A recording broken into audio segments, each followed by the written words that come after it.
So, hello guys! What's up? It's me again, Alicia nyo, at nagbabalik ulit para sa ating panibagong video. So, habang tuwang-tuwa ang mga DDS, mga minamahal, na pasok daw po yung grupo ni former President Duterte, which is yung Padapa Laban, yung PDP Laban, dito nga po sa Magic 12, aba hindi nyo ba napapansin na wala ding magiging silbi yan pag dumating yung warrant of arrest dito nga po sa nangunguna at sa pumapangalawa na si Bato de la Rosa? Kaya nga si Bato, tingnan ninyo mga minamahal, tahimik lang eh. Hindi nagpasalamat. Bakit? Kasi nangangamba din siya para sa sarili niya. Diba kumbaga sa madaling sabi mga minamahal, pwede pa siyang mag-initiate retreat. Kaso napasubo na siya eh. Nandyan na siya eh. So hindi niya na yan aatrasan. Pero yung punto dito mga minamahal, kahit number 1 pa yan, si Bato, kahit number 1 pa yan, si Go, kahit mag number 1 yung dalawang yan, ang bottom line dito mga minamahal, pag dumating yung warrant of arrest ni Bongo at ni Bato, walang immunity yan ang pagiging senador nila. Immune sila sa mga mabababang kaso. Pero sa mga malalaking kaso, hindi. Tingnan niyo yung ginawa nila kay De Lima. Diba? Hindi nga na-immune si De Lima. Nagwagi sila na maipakulong itong si former Senator and Attorney Leila De Lima. Bakit? Yung kaso ba ni Go, simple lang ba yun? Hindi. Mga minamahal. Sige nga, mag-comment nga kayo. Ano ba yung kaso ni Bongo? Tingnan natin kung talaga nga namang alam ninyo yung kaganapan sa bansang Pilipinas. Tama. Yung CLTG companies. Yan yung ikinaso sa kanya ni former Senator Antonio Trillanes. Bukod pa doon mga minamahal. Yung issue noon is yung nakakatanggap yung kanyang pamilya ng malalaking project kahit pang letter C lang sila. Nagigets nyo na yon? Kasi may mga proyekto na dapat dito kasi swak dito pang A to eh. Diba? May pang B, pang C. Nandito lang sila sa level ng pang C, Pero, yung mga malalaking proyekto, nakapangalan pa kay Go, napupunta sa pamilya niya. Diba? Kaya nga sabi ko sa inyo mga minamahal, sasabihin ni Hanelet sa atin na yung ginawa daw ng asawa niya ay para sa bayan. Para sa bayan, para kamo sa kanyang mga allied. Diba? Sa kanyang mga kampe. Yung ginagawa ni Digong hindi para sa mamamayang Pilipino. Ano pa? Mga minamahal, yung kaso ni Go. Sige nga, may posibilidad din sa ICC, pero hindi pa yan mga minamahal. Mayroon pang ikinaso. Si Trillanes. Plunder. Plunder sa ano? Sa frigate. Diba? Yung issue ng 15 billion. Ang gagaling naman ng ating mga viewers. Magagaling. Sabi ko nga sa inyo mga minamahal buti na lang yung ating mga viewers ngayon, talaga nga namang pak nakikinig. Diba? Comment agad. Shit. Diba? Yan yung gusto ko sa inyo, yung alam yung issue ng ating bayan. Ngayon, itong si Go, itong si Bato, paano naman? Alam nyo naman mga minamahal, war crimes yung kaso ni Senator Bato de la Rosa. Sabi niya nga kapag dumating daw, magtatago daw siya Diba? Yan yung sabi ni Bato de la Rosa. Kaya, walang silbi. Sa madaling sabi, walang magiging sense kung makapasok mang maging senador. Kasi, anytime mga minamahal, pwede nang lumabas yung warrant of arrest dito kay Bato de la Rosa. Anytime. Kay Go naman, inaantay na lang po mga minamahal yung desisyon ng DOJ. Pero dito kay Bato, malapit na Diba? Pwedeng mailabas yung warrant of arrest kay Bato nang hindi pa siya nakakaupo bilang senador kung yun ay manalo siya or after ng election kung mananalo man siya bilang senador.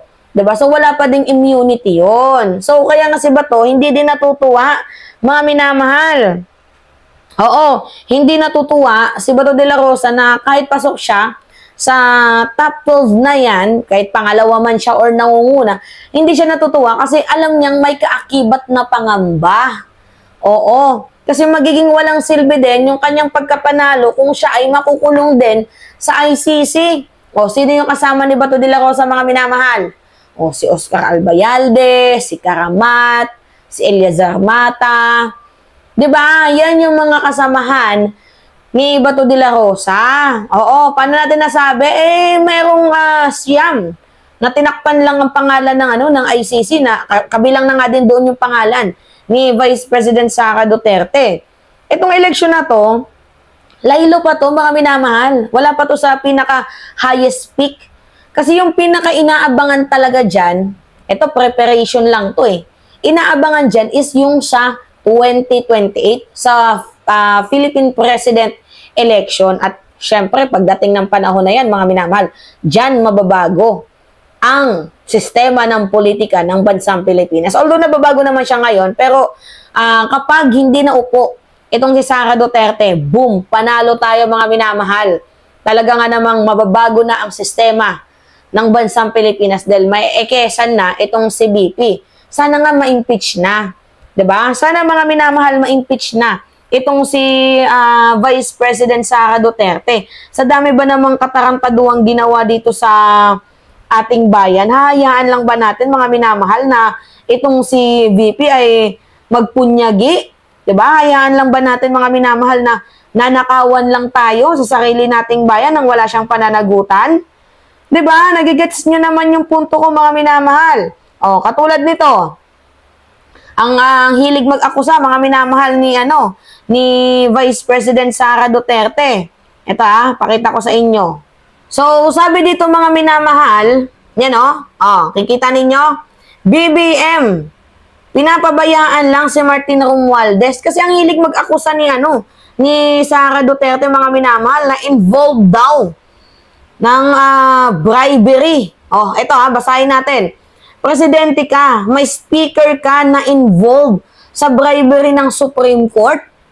Nasaan dito mga minamahal ang ebidensya ni Vice President Sara Duterte? 'Di ba?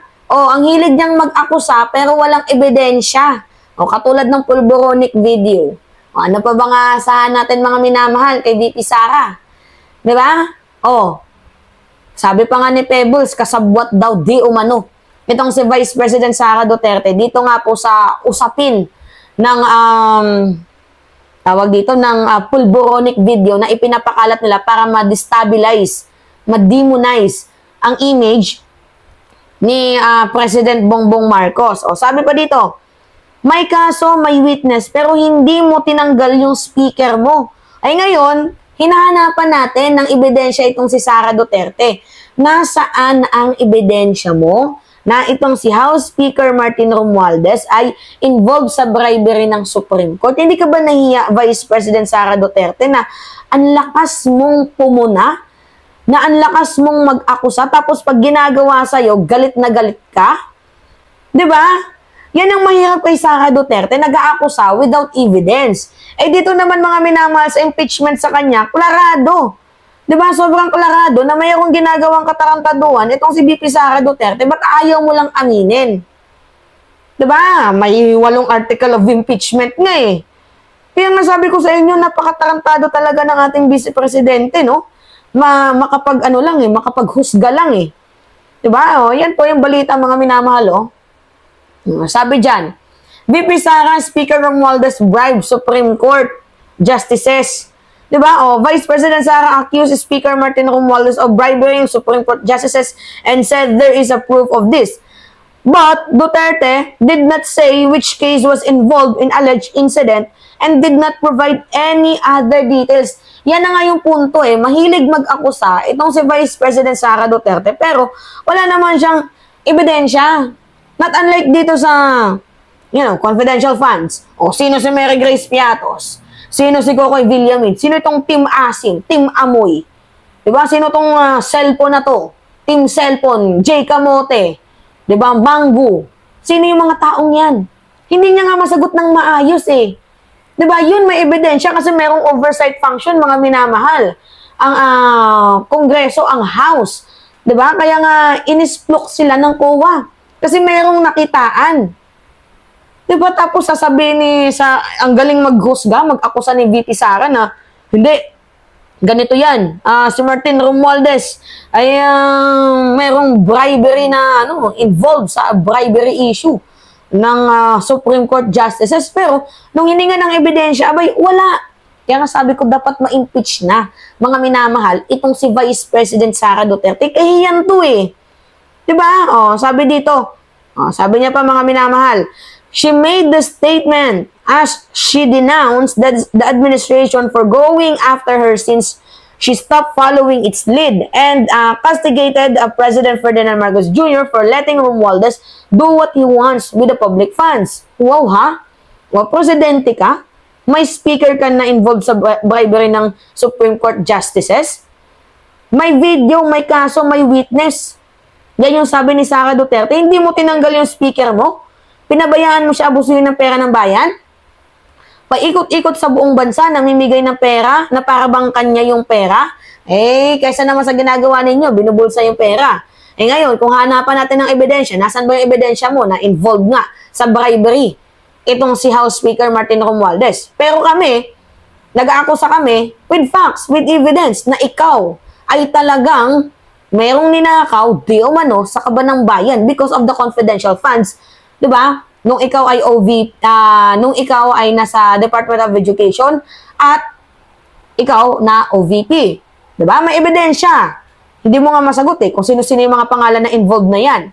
O ngayon, ay pangit nag-aakusa mga minamahal. Sobrang pangit ng nag-aakusa nang wala ka namang ebidensya.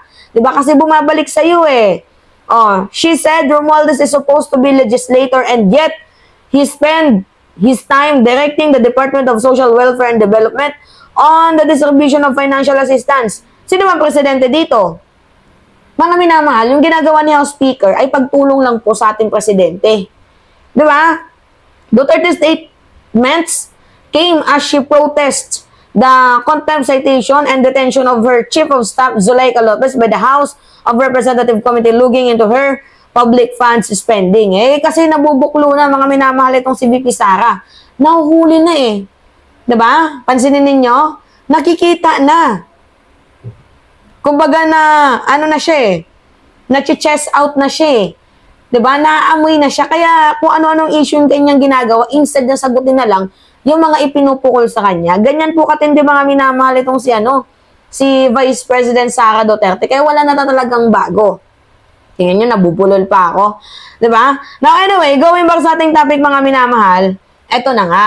So kahit anong gawin, magsama-sama talaga itong si Sara, si Bongo, at itong si Bato, dyan sa The Hague, sa The Netherlands, pagdating ng araw. Oo, mga minamahal. Hinihiling natin yan. Charis. Hindi naman. As long as mayroong ebidensya.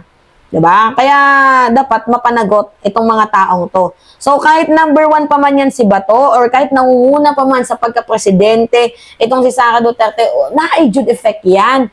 Walang epekto. Bakit? Bakit walang epekto? Dahil involved sila sa mga malalaking kaso at inaantay na lang, katulad kay Go, inaantay na lang yung resolusyon ng Department of Justice. Dito naman kay Bato, inaantay na lang yung warrant of arrest. Same din kay Vice President Sara Duterte. So wala nang takas yung mga yan, mga minamahal, sa madaling sabi. Alright? Yun lamang po, mga minamahal. Anyway, pahingi lang po ako ng comments ninyo, likes and share. And also, don't forget to click the subscribe and hit, mga minamahal, the notification bell for more update. Yun lamang po. Ingat, mga kababayan.